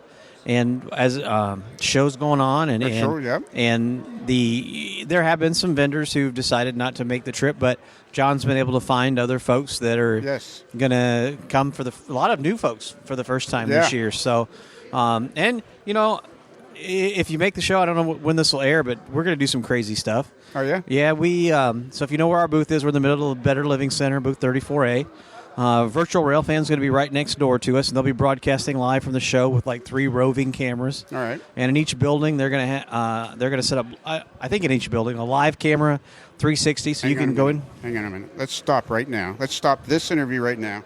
We'll restart, and we'll do a little 10-minute thing that you can talk about Springfield, and I'll put it on. Make sure it goes on before Springfield arrives. Okay, we can do that. All right. So can you say Subway Chimes Go? Subway what? Subway Chimes Go. So, I hear you now. You've never listened to the podcast ever, have you? Yeah, I have listened. You never have. Ever. Yes, I have. See, Mike over here has listened to every one of them, some of them twice. You've never listened to them. I have listened to the podcast. Okay. Not every one of them, but I have listened to the podcast. At night, as you doze off. Well, I'm telling you, this is day 2, and if you've never been to an RPM meet, you know that you start, like the room opens at 9, and you break for lunch, you break for dinner, you run till 9 or 10 at night, you do that a couple days in a row. And you're like... Yeah, and we're coming to the end of it here, so exactly. I'm a little fuzzy. So in Toronto, there's a Subway. We have a great subway system, and then we have these really unique subway chimes. So between segments, I play the subway chimes. So years ago, somehow I came up with the person that said at the end of a segment, you say, Subway Chimes Go. But you got to do it with enthusiasm, like you actually want to be here. Subway Chimes Go. How was that? That was perfect. Perfect. All right. Actually, we can just start. Okay, so now Shane Wilson, we are here. We actually, doesn't really matter where we are. We are going to do 10 minutes about the Springfield meet, the Amherst Society show that's in the Big E somewhere in Springfield, West Massachusetts. So the Railroad Hobby Show. Yeah. What? The Railroad Hobby Show. The Railroad Hobby Show. Is the official name. So let's see. This is, we will put this out on, what's today? Today's 8th? Friday. Today's a Saturday. Oh, it is Saturday. See, I told you it's been a long day. It's the 8th. So yesterday was the 7th. So we'll put this out on the 21st of January. Okay. So it's Friday morning, Friday, January 21st, to tell everybody about the show. So because I said to you in another interview that probably will play later, I said to you, I'm kind of worried about Springfield with all the things that are going on in the world, and you are on the board of directors. Mm-hmm. How long have you been doing that? John worked with the board. I've been on the board now 6 months or so. Okay. Can you do me a favor? I constantly am asking a couple other people, could you do me a favor the next time you're having a meeting at an appropriate moment, and when everybody's trying to solve a problem, could you say, I wonder what Lionel would do? And they'd be like, Lionel who? No, just kidding. Just kidding. Not that guy. How would Lionel handle this situation? So, okay. So, all kidding aside, how is it looking? Because I've heard that some vendors are pulling out. You know, the great news is the show will go on, as they used to say about the circus. There have been a few vendors that aren't coming to the show, have elected not to come. But the good news is John and the team have really worked hard to make sure to fill in those gaps. The show's going to be full with exhibitors. Sounds like all the major manufacturers will be there, minus one or two maybe. Right. But still going to be a great show. Expect a good attendance. And, you know, for us, this is, you know, with Train Fest not happening last year, this is our first really major train show. And we're going to have a lot of fun. We're going to announce our first 4-axle locomotive, and we're going to do that with a lot of fanfare. So at 11 a.m. in the Better Living Center, our booth is 34A. We're smack dab in the middle. Right next door to us is Virtual Railfan, and they're going to be broadcasting live from the show all weekend long. They'll have 3 roving reporter camera kind of guys and giving you all the highlights of the show. And then for us, we will thumbs up. We're getting a picture taken. Okay, perfect. We just broke that camera. Yeah. And so we'll be broadcasting live a little bit before 11 a.m. on Virtual Railfan. And it's going to be a lot of fun. We're actually setting up a stage. Their booth is right next to us, so we'll have a stage. There'll be a giant screen above us. So if you come in and you want to see the live reveal. And we also do this really cool thing. We're doing a locomotive design contest. And we're picking the 3 finalists this week. And I'm going to open it up to design contest. Yeah, so we're going to do So hang on a minute. We're going to have our picture taken again. Take it again because I got to have my shades on. The future's so bright, Lionel has to wear shades. There you go. So we a locomotive design contest. Yeah. Now, we've kind of gotten off talking about the Springfield show, but it's all about scale trains anyway. Well, but we're going to do this at the show, so so we want to do a Scale Trains branded locomotive again. We did one when we first started that had the original Crossbuck logo. Oh, okay, I remember that. Yeah, and so now we have the new logo, and we said, well, why don't we put it out there to modelers and have them come up with some designs. So I think now we're about 35 or 40 submitted designs. Cool. And Tuesday we're going to pick our 3 favorites, and everybody in our, it's kind of neat. We're going to have everybody in our company vote for their 3 favorites, and we're going to, 3 points for number 1, 2 for 2. Right, okay. And then from that you'll pick 3. Yeah, we'll pick the 3, and we'll announce that in our newsletter, and then we throw it out to everybody in the, wants to come in and vote. Oh. And so you'll pick your favorite, and then at just about a few minutes before we go make the announcement at 11, as we kind of build the excitement, we're going to announce the winner, and their design is actually going to be a product that we'll offer for sale. Wow. And we'll give them a free locomotive with DCC and sound that's their design. So kind of neat, something a little bit different. Yeah. And that you guys are always thinking. You guys are never turning off the switch, are you? Well, it's funny you say that because we'll be going down, Michelle and I will be going down the highway, and I'm like, honey, and she's like, I know, take a note. And so I hope her phone never dies because there's a lot of good stuff in there. But yeah, I'm always thinking. And the other thing we're going to do, too, that's really cool is if you come to our booth before the 11 a.m. reveal, make sure you register to win. We're going to give away a bunch of shirts and hats and koozies and odds and end things. So we'll do that as we do the kind of the build up to 11 o'clock. And if you're there at the show, you might be able to take home some swag. All right, cool. All right, so let's just review then. It's going ahead. You guys, how many board members are there? Oh, shoot. All right, six or 8, something like that. So are you guys doing like a regular update? Like once weekly, trying to decide? There's got to be some sort of sweaty palms about this thing, sort of. I don't know, not really. John's real confident that's going to happen. He's working with the local government and the folks at the Big E that are there. No, I mean, there's no real concerns that the government's going to come in and cancel the show at this point. I mean, you never know, but no, you don't know. And I'm not looking for guarantees. I'm mostly looking for people to get a sense of how hard you guys are working to make this thing. Oh, yeah. I mean, I'll tell you, John and his crew are super excited about the show. This is the first show in 2 years, and it's kind of like old home week, right? I mean, you know what it's like, Lionel. When you go, you see people that you don't normally see, or you only see once a year, and there's a chance to catch up, and a lot of camaraderie, a lot of fun. It's crazy. I mean, if you've never, the folks that are listening, you've never been to Springfield, this is your bucket list show. You got to go at least once. I've always said that when I retire someday, this will be the show that I'll happily pay to go to myself every year because it's so big and there's so many people there and contacts and people you get to know. You'll never retire. You enjoy this too much. I love what I do. You sound just like my wife. Well, how could you retire? How could you retire? Yeah. You might not be as involved, but you'll always. That's my goal. The goal is when she turns 62 is I'll probably become chairman of the board, and I'll step back a little bit and find someone to run the company day to day. Yeah. I love this. How old are you now? When would that be? In about 10 years? About 12 years. Yeah. I'll be 80, but I'll be available. Oh, good. We'll need somebody to run the place. But, I will say, we've got an awesome team of people. Yeah, I know. I mean, there's no way we could do this road trip if we didn't have a great team. No. And we're adding more people this year. So, and probably going to expand, or actually build a new warehouse this year. Are you building a new warehouse? Yeah. When were you going to tell me that? Why are you not passing these decisions past? Don't you feel like I should be involved somehow? Well, honestly, we haven't even told our employees yet. So there you go. They're gonna find out in a podcast. So, but we'll tell our team. We have a quarterly company meeting, and we'll tell them here in January before Springfield. So wow, cool. All right, well that's it. This was actually a little tiny show that we made specifically for us to talk about Springfield. We want everybody to have confidence about it. Right now, as of January the 21st.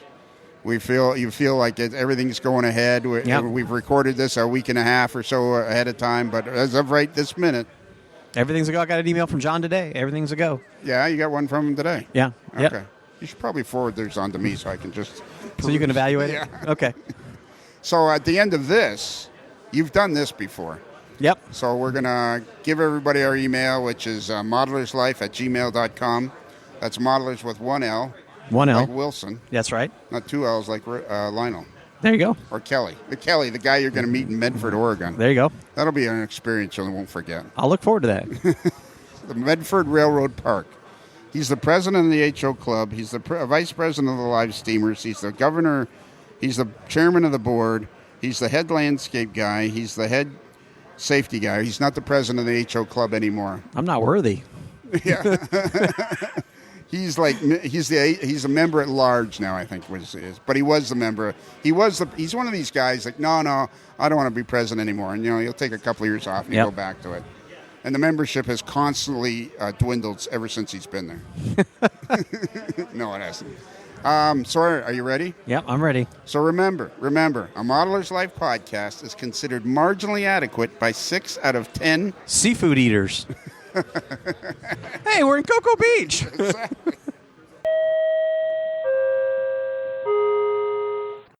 So what did you think of that, Dave? Man, I'll tell you what, I'm glad I'm here.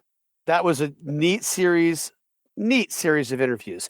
And I hear what you're saying. There's obviously other things going on at the show. But what a cross section of model railroading. What an interesting, if you took 4 random people from a show, you're going to get 4 different stories. And here you are with 4 totally different views, but how much similarity is there? How much common ground is there? I think this is great. I love it. Yeah, that's the one thing I constantly go over in my head is, I talked to a couple of guys about that are in the podcast industry, and they constantly refer to our podcast as a niche podcast. And I keep thinking to myself, well, maybe you think it's niche, but I don't think it's as niche as you think it is. Because they're always blown away by the numbers of, downloads and stuff. We're closing in on 750,000 downloads. Congratulations. Yeah. Well, I haven't done nothing. I don't have to listen to it. It's a whole bunch of other people listening to it.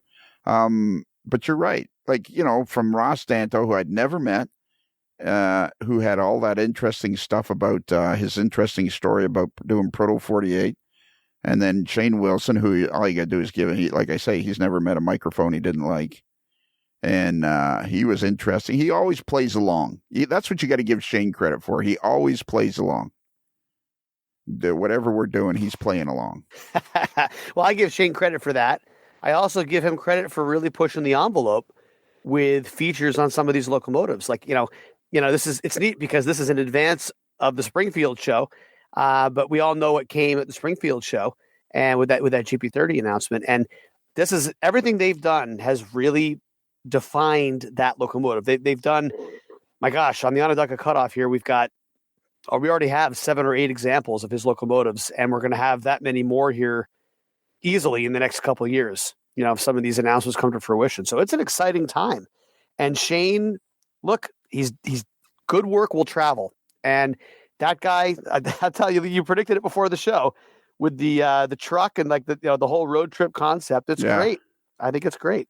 Yeah. And it also demonstrates, because we had a discussion, him and I, off the air once, about he was somewhat concerned it was too showy or too show offy or whatever that word would be. What's the word for that? It was too much, he thought.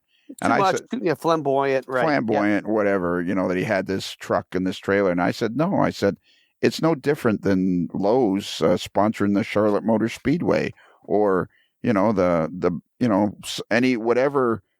however giant stadium is sponsored or whatever. I said, it's more of an indication of how the industry is growing. That's exactly it. That's the nail on the head, sir, is that model railroading is no longer confined to the shadows.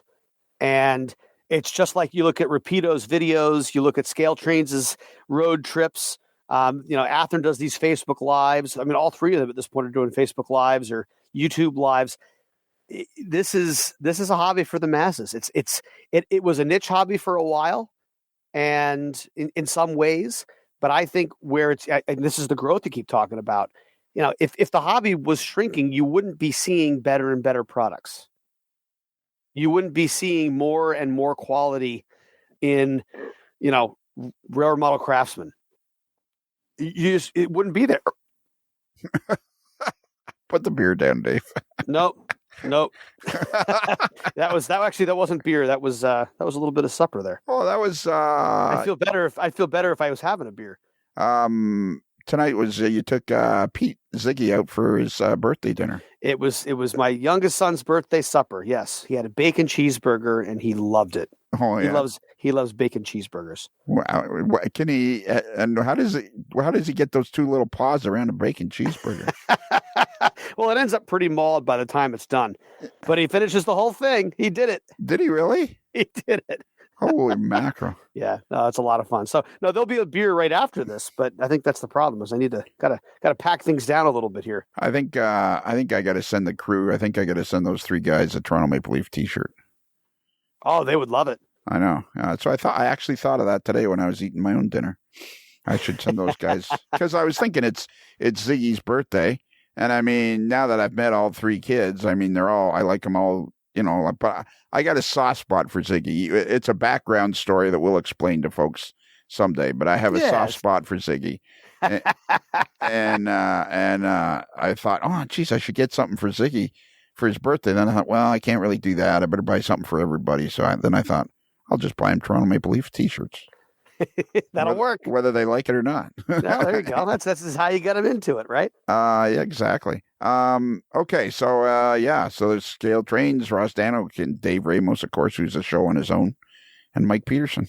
It was a good time had by all, but again, it's me walking up to them going, "Hey, you want to be on my podcast?" It's all good. The strange part is more and more people know of it. So they kind of see me coming, and a lot of people I guess that's what I found in Springfield. People were almost searching me out, which I thought was pretty cool. It's very cool. Yeah. I mean, that in itself is a big deal. And I think that's where you look at what Shane is doing, or, even, Dave Ramos has done some Facebook Lives from his layout for his operating sessions, and everybody sort of does their own thing. But the point is that this stuff is more accessible than it's ever been. And that's exciting. Very exciting. You want to try our email address, or you want me to do it? You can reach a Modeler's Life at modlerslife@gmail.com. And that's Modeler's Life with one L, like Abelese, not two L's, like Somerville. How many, have you got any valleys on your lines? Oh, yeah. Spring Valley. I got a question for you. You're the general superintendent of charge of stations for the New Jersey Transit Company. Correct. How do you, and you got, I think you've told me you have like 155 stations. Yep. How do you keep track of 155 stations? Laboriously. Each one is a little bit different.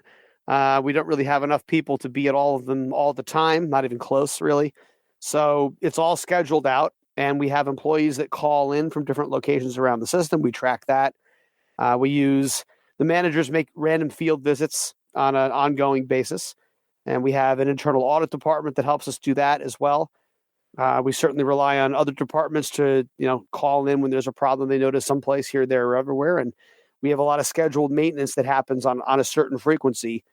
Different kinds of maintenance on different frequencies, obviously, but it is a pattern that we try and repeat year over year over year. So it's not anywhere close to automated. It does take quite a bit of manual labor. And you don't strike me as the kind of guy that would I understand that you're very good at delegating, but you don't strike me as the kind of guy that hasn't been to, I don't know, pick a station on the, what are the five? There's a Raritan line. What's that line I want to run where it goes the other way? It goes more northeast out of Penn Station. Oh, there's a bunch. I mean, there's the Morristown line, the Booton line. There's the Maine, Bergen, and Pascack Valley lines. Those are three separate railroads that run sort of northwest up towards Suffern and out to Port Jervis. That's the longest run on the system at this point. It would be Hoboken out to Port Jervis, across the Moon Viaduct and through Otisville Tunnel and such. You must ride these at least like once a year, a couple of times a year, right? Yeah, that's my goal. My goal is to make sure I ride a train on each line at least once a year, and I've been pretty good over that overall. I've seen every station on our system from the train. That's for sure. But it is a lot of time. As things get more complicated, you have to really dedicate time to spend time in the field for stuff. So Or I could do it and ride it and go out and find a beer someplace at the end of the day on the old railroad. That doesn't happen anymore. No. No way. No way. There are I'm just 155 stations. How many employees does that your particular division have? I have 150 employees, but I've also got about $27 million in major contracts, each of those employing dozens of employees as well. So all told, I would say there's probably about 250 to 300 people that we need to attend to these station issues. So here's a good example. Okay, so there's a major source snowstorm, and I'm assuming there's a contract. You have contracts with different snow removal guys. Mm-hmm. What happens if Station X doesn't get the snow removed? Like who would be the one? How would that procedure happen? It's been snowing since 8 p.m. Snows all through the night. Stops around 5 or 6.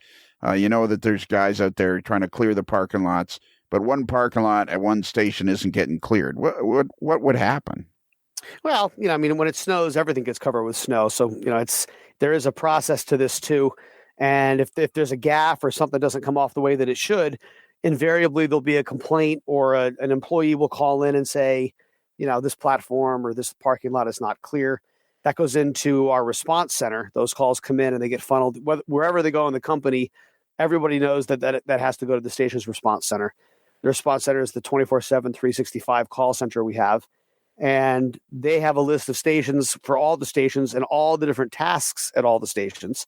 And they will make a phone call to the responsible party, and we make sure that gets taken care of on a priority basis. But when you get a real big snowstorm, there's no question that it piles up, and that does take time to catch up. It's like designing a church for Easter Sunday. So basically, you're relying on when something doesn't happen, you're relying on a customer or somebody to call in and say, hello, the elevator stopped working. Right, customers, but don't forget we're running trains. And when you're running trains, there's always employees. The conductors hit the platform at every station. There's always somebody that notices that there's a problem. So whether it's a customer talking to a conductor or a conductor noticing himself, or one of our field employees makes an inspection, or the town calls up and says, hey, why is our platform covered with snow? Any of those different avenues gets funneled back to the response center, and then we make sure we make the appropriate calls. And then do you have like some sort of weekly meeting where you'll hear about all these things that happened? We meet every 2 weeks as a stations department with all the managers. It used to be once every quarter, but then when COVID came and we were all not allowed to meet in one big room, we were all still on the property. We worked through the whole thing. We never ended up working from home for rail operations.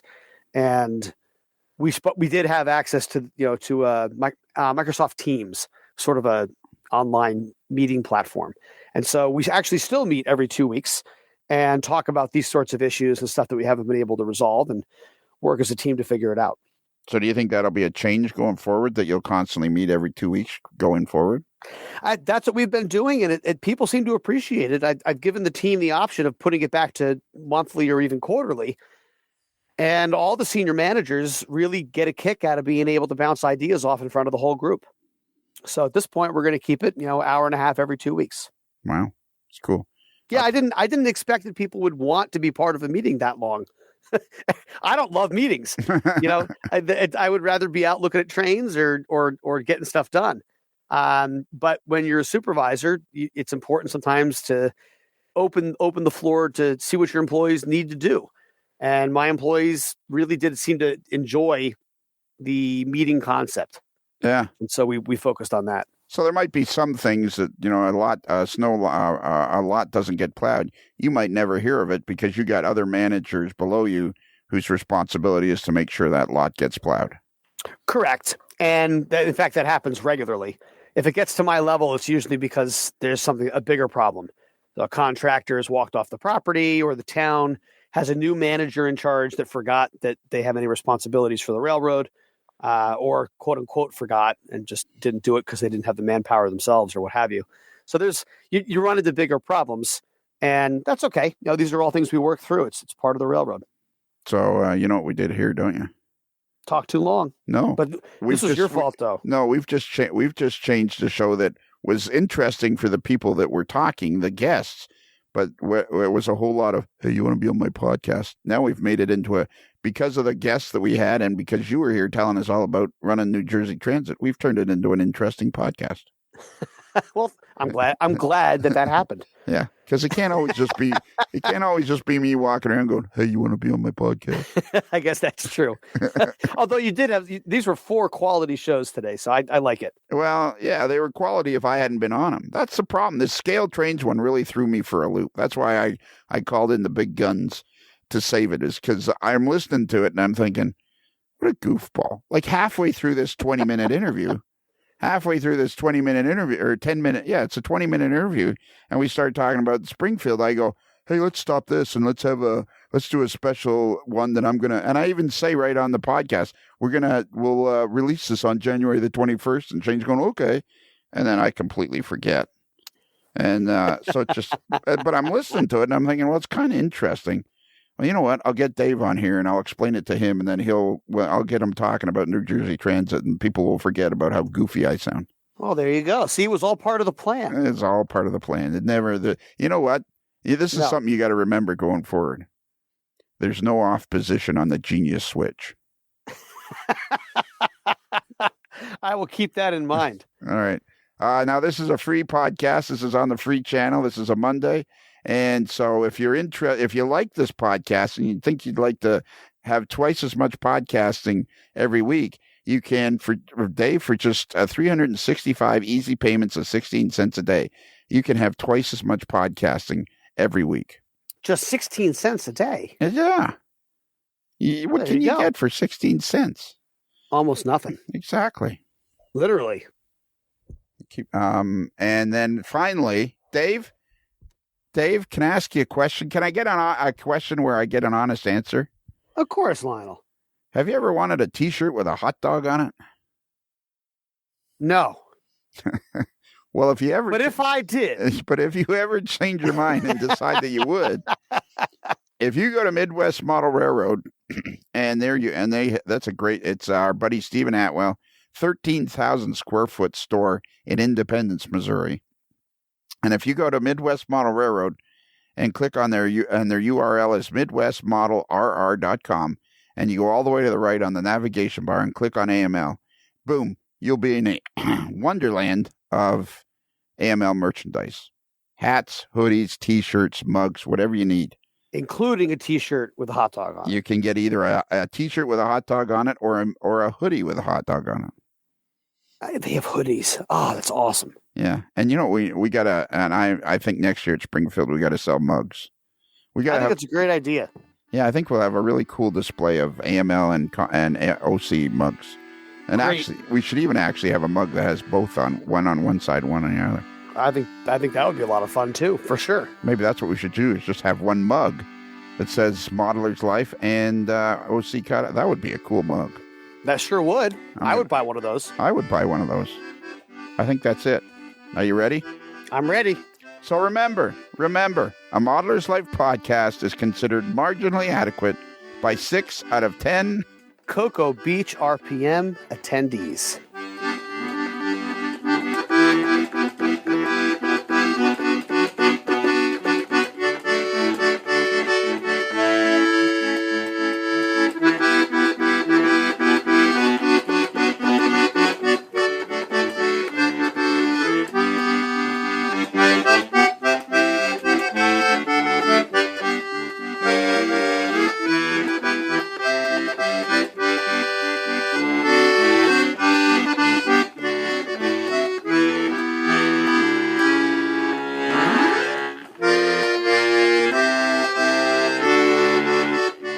And now it's time for the New Jersey Transit Elevator Escalator Report. Take it away, Dave. Good morning, everybody. Cranford eastbound's back in service. Plainfield westbound also back in service. Vendor had a good day out there yesterday. Hamilton number 3 is out. We think that one's going to be a brake adjustment, but we're going to check it in this morning. The vendor's on his way.